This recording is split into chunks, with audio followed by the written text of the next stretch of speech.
welcome back to another episode of the J Area Podcast, where my name is Jose Ramos Jr., and as a lifelong fan of movies, this is where I share some of my personal favorites as well as share my own thoughts on each film that I cover.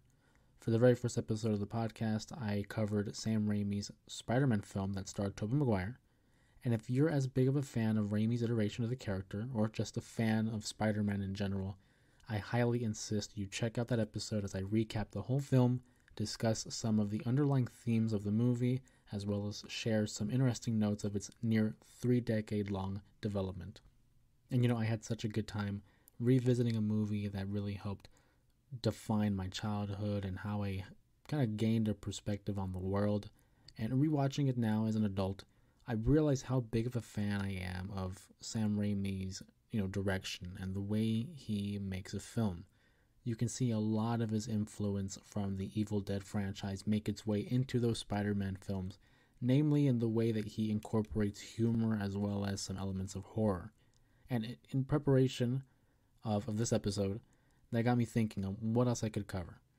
And being that we're getting so close to Halloween, I know it's next month, but leading up to it, you kind of feel a sense of the changing of the weather and the season, and now that we're entering fall, and Halloween just around the corner, as I mentioned. I'm going to be covering a little bit more of the horror franchises. I won't be covering all the sequels because we know how horror loves to have sequels on top of sequels, but just visiting some of my favorite horror films in general. And then I was thinking over the course of this podcast, kind of going seasonal. So, for example, for Halloween, we'll be revisiting some scary movies. Christmas time, maybe I'll start covering a little bit of Christmas movies, and so forth. We'll go from there. I really look forward to the summertime, especially because that's when we can really hit those big time summer blockbuster films. But going back to the Halloween season, covering Spider-Man and talking about Sam Raimi, that really got me thinking about his beginning and the risk he took as a young filmmaker when he was able to direct the very first Evil Dead film, released in 1981. And for many, that is a tie between Evil Dead 2 being, the best of the franchise. And being that this is the second episode of the podcast, I wanted to cover a sequel, something with the number 2 in it. And so I thought, how appropriate is it that we go from Sam Raimi's Spider-Man film and lead directly into Evil Dead 2 for the second episode of this podcast. And what's interesting about Evil Dead 2 is you kind of see a little bit of a transition from what the first film was originally to now where the franchise was going. It's described as a horror comedy, as it maintains the horror elements that the Evil Dead, the original Evil Dead, had introduced. And it introduces more of a comedic style. And when they made this film, it was inspired by the Three Stooges, and you can sense some of the humor and some of the physical comedy that is demonstrated, especially by Bruce Campbell. But for many people, and myself included, I think it's the best one in the franchise. Depending on my mood, I kind of go back and forth between the original and this one. I really enjoy the first film, namely because of its horror elements. I love what they do, specifically with the prosthetics, and it's a more practical sense of filmmaking, and we'll give them what the budget that they were working with. And the thing with the second Evil Dead film is, although it is considered a sequel, it technically is also a remake to the original film, The Evil Dead. But real quick, before I dive into the making and the production of Evil Dead 2, it was released March 13th, 1987, directed by, once again, Sam Raimi. It's described as a horror comedy, and a short synopsis of the film itself. After a relaxing cabin vacation doesn't go as planned, Ash Williams is left with 3 dead friends, an undead girlfriend, and an angry spirit on the loose. As nightfall approaches, Ash must prepare to again battle the legions of the damned if he wants to make it to dawn.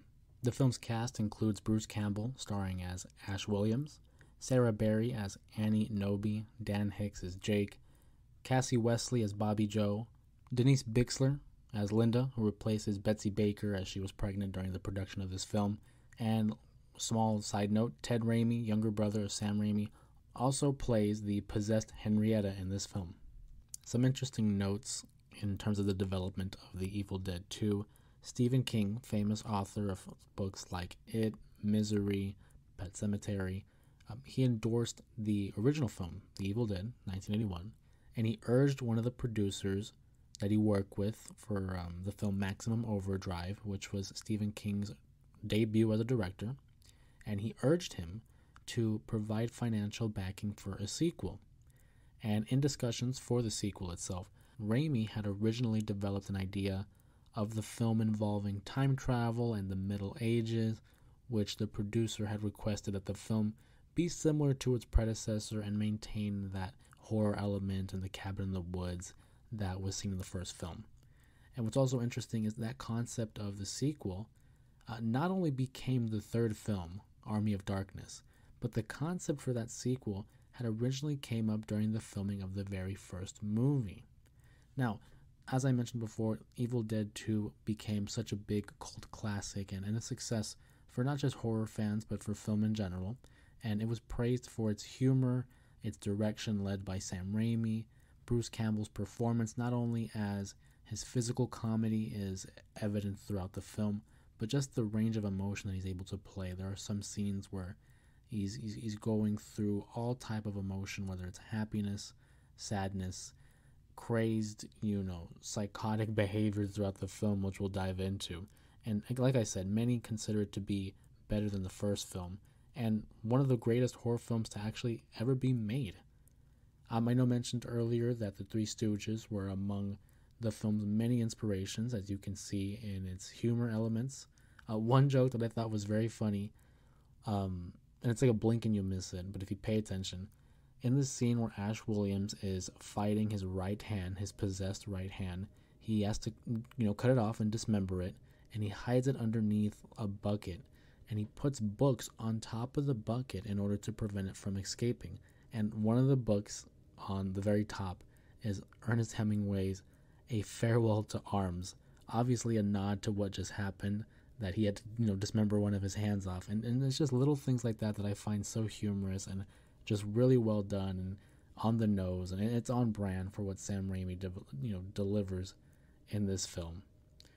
As I originally had mentioned, this was deemed a sequel, but in some cases it could be considered a soft reboot. Therefore, going back to the term a requel, a sequel/remake. But the reason behind this is because New Line Cinema, who had the rights to the original film, they wouldn't provide the rights to the first film in this film, being that it was a different, producer and production company. So because they weren't able to maintain or again regain the rights to that original film and provide a recap, they would have to develop their own beginning of the film. And it's like the first 15 minutes of Evil Dead 2 is essentially Evil Dead 1 without certain elements. And that's all because of the rights. Obviously, throughout his career, Sam Raimi has had an interesting and complicated relationship with producers and maintaining the rights of certain properties of his films. But that's certainly one interesting note, and again, we'll dive in deeper later as we cover the movie. His brother, Ted Raimi, who I mentioned portrayed the possessed Henrietta, had worn a full-body latex costume, for his character in the film. In fact, he became overheated that the costume itself would fill with liters of his sweat, and it would have to be emptied out into Dixie cups by one of the members of their special effects groups. And the sweat actually is visible at one point in the film. You could see it start to come out of Ted Raimi's ear in one scene specifically where Henrietta is spinning around Annie's head.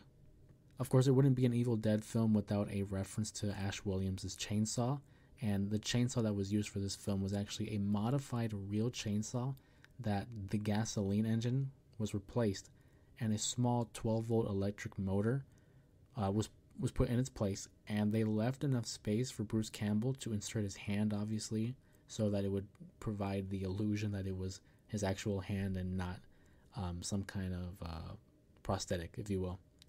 The teeth of the blade itself had been filed down for obvious safety reasons, and the way they were able to create the illusion of chainsaw smoke was tobacco. They used tobacco smoke and they pumped it through a plastic tube that would actually run up Bruce Campbell's leg as a way to simulate that chainsaw smoke. And what might be my favorite Easter egg for this film, in the scene where Ash is taking Linda and essentially trying to, re-kill her because she's already technically dead and possessed by the Deadites, he takes her to the shed where he's going to place her into a clamp-like tool and run the chainsaw through her. But prior to that, when he walks into the work shed, if you take a look above the door of the work shed, you can see Freddy Krueger's, glove hanging above the doorway. And an interesting story with that is that it's a direct reference to A Nightmare on Elm Street, obviously. But in the original Nightmare on Elm Street, film, Nancy Thompson is in her room watching a movie. And that movie is the original Evil Dead film. That was Wes Craven's way of paying a tribute to Sam Raimi, who in the original Evil Dead film had a poster of Wes Craven's film, The Hills Have Eyes, in the cellar. And that poster in the cellar was a direct reference to Wes Craven's film, The Hills Have Eyes, having a poster of the movie Jaws. So it is a reference on top of a reference, on top of a reference, on top of a reference, on top of another reference. And I just think that's one of the best, longest running gags that, the horror franchise has ever presented. So, in a sense, Freddy Krueger's glove was in Evil Dead 2. And an interesting note on that is one of the filmmakers or guys who work with the props had been working on both the Evil Dead 2 and Nightmare on Elm Street Dream Warriors. These films came out around the same time. So the individual in question had suggested that, hey, I can borrow the Freddy Krueger glove for a day. And essentially that's how it was done. He borrowed it from a day and brought it onto the set, and they got it on camera. And to this day, it is one of my favorite, like I said, one of my favorite Easter eggs of this film itself. Another one of my favorite bits of this movie are just the makeup. The makeup and the practical effects only add to the uniqueness of the film, in that there's no CG. Obviously, this is back in the 80s, and before we had the technology to add computer-generated imagery. But the makeup and the suits, the elaborate suits that they had to wear as the Deadites are just tremendous. You can tell they took a lot of time, a lot of effort and care when creating these outfits and these costumes. And the attention to detail, whether it's like the contacts that they wear to demonstrate the possession in their eyes, or like I mentioned, Ted Raimi's costume itself. But not only do we see a lot of practical effects, we see a good amount of stop motion animation in this film, which was very reminiscent of what Tim Burton became famous for doing. And I just think it adds a different feel, and it adds another layer to the movie itself. It's unique, and you can see other filmmakers kind of dive in and replicate what Sam Raimi was doing with this film.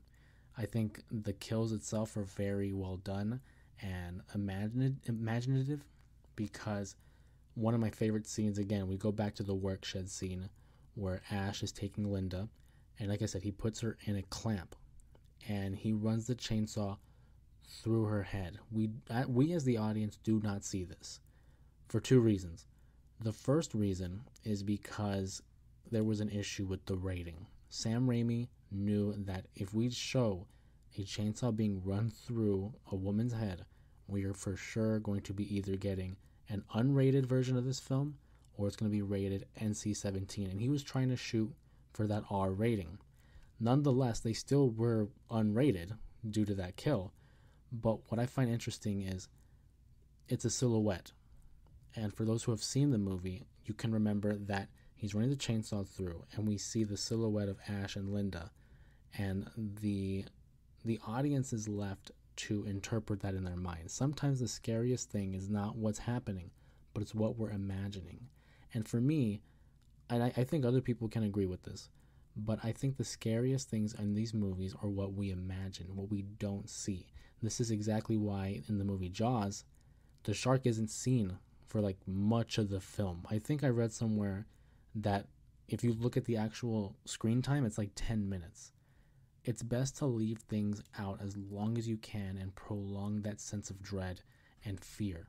It's the same reason why we never really see Michael Myers without the mask. It's the same reason why I am so against oversharing horror elements, because you want to leave that for the audience to create their own interpretation. You don't want to know the ingredients to your favorite meal sometime because it might ruin it. You just want to get the finished product and enjoy what is there.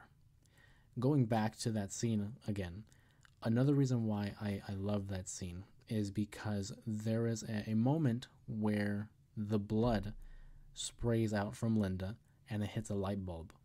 And the room itself is illuminated by this light bulb.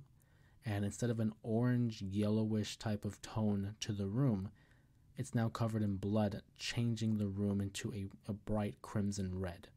And not only is it altering our vision of the room itself, but it's also a metaphor and a reference to how Ash will now see the world around him, bright crimson red. He only sees the bad and the evil and the possession that has been surrounded by him, all by taking a trip to this cabin. I think it's well done. I think it's the little details like that that really add another layer to a scene as interesting and as well done, for that matter, because it's something simple as just when you read it in the script, it's something as simple as running a chainsaw through her head, but then you add the other elements of the camera angles and the cinematography and the color palette and the choice in the angle in which they shoot the silhouettes. It goes back to what I was saying in that less is more. You want to be able to have your audience fully engage with the imagery while also presenting their own sense of imagination as to what they're seeing. And now they're adding their own take on what's going on and becoming more invested in what's going on with the characters and the plot. Man, and don't even get me started with the long chase scene of Ash where, you know, the evil force, the spirits of the Deadites are chasing him throughout the cabin. So you see Ash running through the doors, running through the walls, and just hitting corner after corner and twists and turns, and the camera's being able to maneuver itself around the cabin. And it's just so well done. It's one take, it's one long shot, and I know I preach this all the time to my family when we're watching a movie, but I can't tell you how much I love a good one long shot. The movie 1917 itself is essentially one long shot, and I just love that because it really puts us in the shoes of the character. It puts us in that setting, and in this long extended chasing, we're going through corridors, we're going through hallways and having to duck and dive, and at the end of it, when the entity loses Ash, in a sense of frustration and anger, it just reverses itself and goes through the whole cabin again and just runs outside as it looks for him. And it's just so well done. And that camera angle of the swinging, fast-paced, frenetic camera angle that Sam Raimi loves doing, it's very reminiscent of what he would do in Spider-Man 3 when the introduction of the symbiote comes out, and Spider-Man 2 where it's the scene where Doc Ock is, revealed to be Dr. Octopus. It's just so well done. I highly urge you, if you haven't seen this movie Evil Dead, if there's two things I want you to see, it's one, that long chase scene of Ash, and then the work shed scene as well. I think those are two of the most well done scenes, not only in the film, but just in Sam Raimi's career. And keep in mind, he was very young. If he was 21 during the development and filming of the first movie, then here he's 26, I believe, 26, 27. It's super well done. And then while rewatching this film alone, I found a few other details that were included in Sam Raimi's future work. In the scene where Ash is visibly talking to himself and arguing with himself in the mirror, I immediately got a flashback to Spider-Man 1, where Willem Dafoe's Norman Osborn is having a conversation with himself in the mirror, and you can see how those two scenes essentially mirror themselves, no pun intended, but it's just little details like that where you can see his preferences and how he enjoys telling a story and using his environment, namely the mirror, and how it adds to the plot itself of the story, where you see two different characters really having to battle within and dealing with the duality of their personalities, and how over the course of the events of each film, they are now diving more and more into a level of insanity that they won't be able to come back from. That's a reference to Spider-Man 1. And for those who have seen Doctor Strange, Multiverse of Madness, you would know that Bruce Campbell also fulfills a cameo appearance in that film, where Doctor Strange casts some kind of a spell where his arm is possessed and is just punching him in the face, which again directly relates to this film, where Bruce Campbell's Ash possessed right hand having to fight it. And I just thought it was so well done, and a nice little bow on the long-lasting friendship and working relationship between Bruce Campbell and Sam Raimi. And of course, I'd be remiss to not mention the Delta 88, the famous car that is found in nearly every Sam Raimi film, whether it's Ash's car, Uncle Ben's car, a car appearing in Doctor Strange 2. It's everywhere. It's again just another piece of the puzzle that is Sam Raimi's work and filmography, and it's always a welcome sight for eagle-eye viewers to find Easter eggs like that, and it just enhances the movie experience. So we reach the point where I recap the events of the film itself, and The Evil Dead 2 begins with a retelling of the events that occurred in the original, The Evil Dead, in that Ash Williams and his girlfriend Linda are taking a bit of a romantic getaway, and they're visiting an abandoned cabin in the woods. The main difference from The Evil Dead and Evil Dead 2 is the number of individuals that are traveling to this cabin. In the original, there are 5 of them. In this iteration, it is just Ash and Linda. Throughout the course of Ash kind of investigating through the cabin itself, he encounters a tape recorder. It is of Raymond Noby, the cabin's previous inhabitant, and an archaeologist. In this recording, Noby is reciting passages from the Necronomicon Ex Mortis, which translates to the Book of the Dead. And it is this recording that unleashes an evil force on the cabin that ultimately kills Linda, but then possesses her, thus turning her into a Deadite. Ash Williams is then forced to then decapitate his girlfriend using a shovel, as seen in the original film. He then buries her in a grave that's away from the cabin, and we then reach a point in the film where it's a reshooting of the ending of the first film, where the evil spirit chases Ash Williams. It runs directly through the cabin and then back outside to hit Ash Williams, except it carries on rather than ending the way it did in the first movie. And it violently pushes Ash throughout the woods. And for a brief moment, Ash is possessed by the Deadites.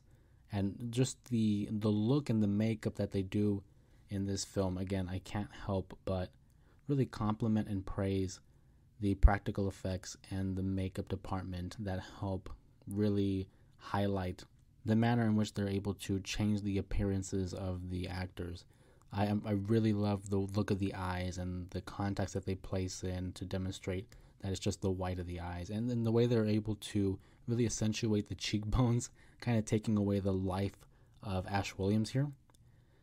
But in a moment when the sun begins to rise, this is when Ash kind of reverts back to his original self. And then in an attempt to leave, Ash discovers that the bridge had been destroyed, and the demon, again, then chases Ash in a bit of a car chase back to the cabin.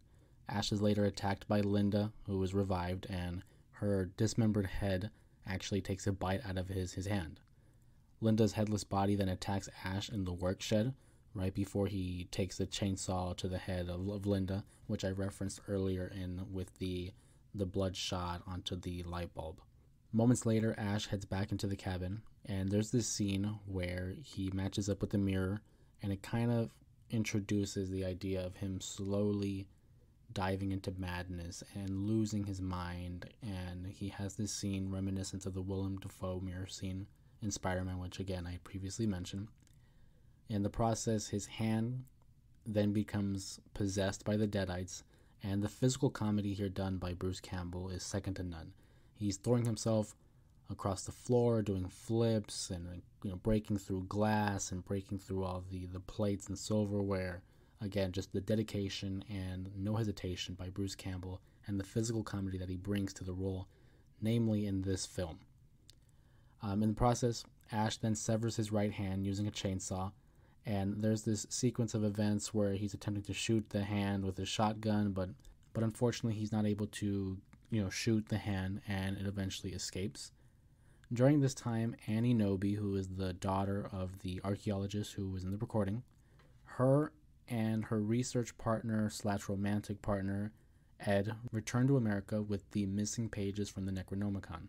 On their way back to the cabin, they discover that the bridge is destroyed, but they enlist the help of repairman Jake and his girlfriend Bobby Jo, and hope that they can help them find another route to the cabin. Upon returning to the cabin, they discover that Ash is covered in blood, and there's a chainsaw in the room and the shotgun, and initially Annie and company believe that he murdered her parents. And given the situation, and of course not knowing the context of what happened, it's easy to see why that would be your first assumption, seeing someone, a complete stranger, covered in blood, missing his hand, and without your parents in sight. It's easy to see that that was the first assumption they came up with. So in the process, they end up locking Ash in the cellar.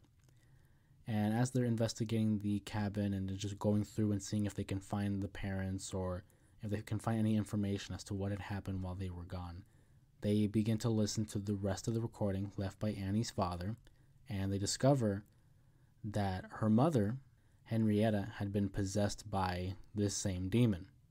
So Raymond unfortunately had to kill her and would actually bury her in the cellar. And at this point, Henrietta, who is now a possessed deadite, attacks Ash, and then Ed becomes possessed by the same demon, which is then dismembered by Ash once he's released from the cellar. Moments later, Bobby Jo is later attacked by possessed trees and is dragged to her death in a scene that's very reminiscent to the original, but although you can sense that there was a connection to that original scene, but for anyone that has seen The Evil Dead, 1981's The Evil Dead, you can understand why they didn't exactly replicate it. It was a controversial scene, a graphic scene, and one that you kind of have to watch once just to see what's all the controversy about. But I thought this scene was well done in terms of, again, the practicality and the way they have the vines kind of reaching throughout her skin and dragging her across the ground in the woods. Again, just another well done scene performed by Sam Raimi and his team. This is then at the point of the film where the group discovers that in order to rid the cabin of this demon, they must read the pages that are missing from the Necronomicon. Before she can actually finish, Annie and Ash are then betrayed by Jake, and he carries the shotgun that Ash had for the majority of the film.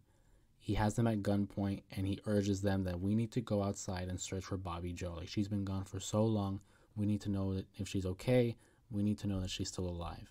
And at this point, Ash then becomes possessed again, attacks Jake, and Annie, in the process, runs away, tries to get to safety because obviously she doesn't want to be attacked by another deadite. And in self-defense, someone runs through a doorway and she stabs this individual, thinking that it was Ash, but in fact it is Jake.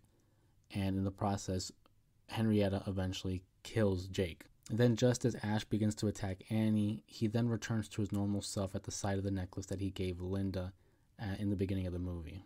Finally, with Annie's help, Ash modifies the chainsaw so he's able to attach it to his dismembered hand. And after finding the missing pages that were scattered in the cellar earlier by Jake, Ash is able to kill Henrietta.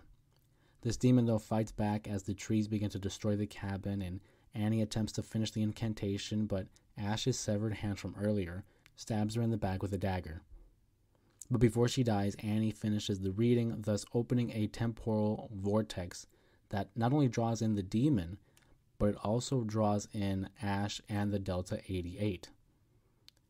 It is then when we, as an audience, join Ash and the Delta 88, and we land in the Middle Ages as a group of knights confront him, and mistaking him for a deadite, But as in this moment, a deadite in the form of a flying monster, Ash shoots one down using the shotgun. These knights then label him a hero that was destined to save him, but Ash can't help but scream in anguish. Also, kind of tying back to the story that Annie was sharing with Ash in one of the rooms in the cabins, where in, I believe it was 1300 AD, in the Middle Ages, there was an unnamed hero that fell from the sky, sent to help all the knights and all the civilians, and it turns out that it was Ash Williams the whole time. And this really ties back to what I mentioned earlier, in that Sam Raimi really wanted to do a film based on time travel and heading back to the Middle Ages. So he was able to really establish a compromise between himself and the filmmakers, in that I'll give you a film that is very closely reminiscent of the original Evil Dead, but it'll lead to another sequel that'll be more aligned with what I have as in terms of a filmmaker in my vision for the franchise going forward. And The Evil Dead 2, as I mentioned earlier, was a very influential film, not only in terms of the horror, but introducing a new subgenre in horror, and that is the horror comedy aspect. The manner in which he was able to balance laughs with fear is so well done, in that laughter and that sense of fear, that sense of dread, are both very visceral reactions that we cannot really fake. When you're laughing, you're really laughing. You know, it's coming from your stomach, it's coming from way down within. Same thing with being scared. You can't fake that. Those are certain reactions to being, in fear and laughing that you can't simulate. This film itself has a long-lasting legacy as it interjects humor into horror, and as I mentioned, it really launches Sam Raimi's career, as he would eventually direct the Spider-Man franchise, movies like Drag Me to Hell, Darkman, Doctor Strange and the Multiverse of Madness, and he would even go on to produce other horror films such as The Boogeyman in 2005, the Grudge film that was released in 2004, and the Evil Dead sequels that came out in 2013, and most recently Evil Dead Rise. And who knows, maybe one day I'll be covering Evil Dead Rise on this podcast. I really did enjoy that film, and funny enough, when I was watching that, I really thought to myself that, this is a film that Sam Raimi would definitely be proud of. And then as the credits begin to roll, it says executive producer Sam Raimi, and it just made so much sense that it was something that, of course, I'm sure he was consulted on in terms of how they wanted to direct the movie and in what fashion they wanted to continue the tradition and the lore that is Evil Dead. But again, keeping in line with the season, I do anticipate covering more horror films in the next coming weeks, probably up until Halloween. And with that being said, I know earlier I had made a reference to the production of Evil Dead 2, in that they presented a fun Easter egg in the Freddy Krueger glove in the workshed scene. And Wes Craven and Sam Raimi are two of my all-time favorite directors, not only in horror, but just in general. And you can see the level of respect that they carried for one another in terms of the business, in terms of the industry. And I thought, how interesting, how fun would it be to go from Sam Raimi, who, again, Evil Dead franchise, and had a reference and a working relationship with Wes Craven. And I wanted to let you guys know that next week I will be covering Wes Craven's original film, A Nightmare on Elm Street, released in 1984. It's a film, again, that I hold very dearly to me. I remember being 13 years of age and watching this movie with my mom and dad and not really knowing what to expect. Of course, I've heard of who Freddy Krueger was and I knew what he was all about, but not having actually seen the film or know really what it was about. So it was a fun trip to experience for the first time, and now, again, watching it through a different lens as an adult and being able to study how the film was made and learning little intricate details in terms of what the filmmakers would decide to do ultimately with such a important, with a long-lasting legacy of a movie like A Nightmare on Elm Street, not only in the horror genre, but just Freddy Krueger, the horror icon in general. But to really tie up this episode in a nice little bow, my final thoughts on Evil Dead 2, I do think it's one of the all-time great sequels in the horror genre. It's a fun movie for those that enjoy laughs and horror.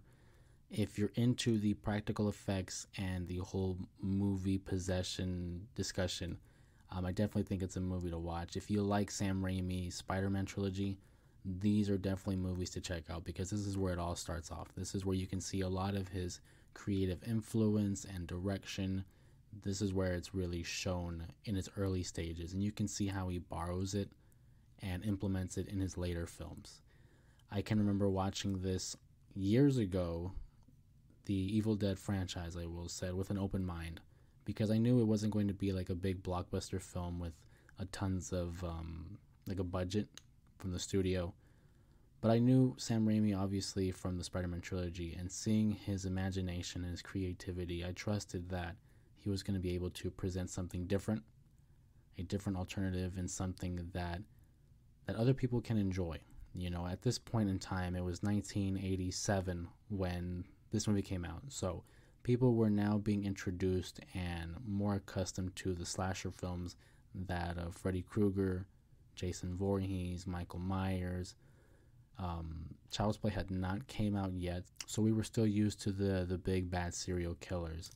And I think it was interesting. It was a nice slight deviation from that into the genre of possession, which I could argue might be even more scarier than that of the slasher films, like I mentioned previously, because with possession and demonology, there is a sense of realism to it. Again, depending on what you believe or what your religion is, that's up for your own debate.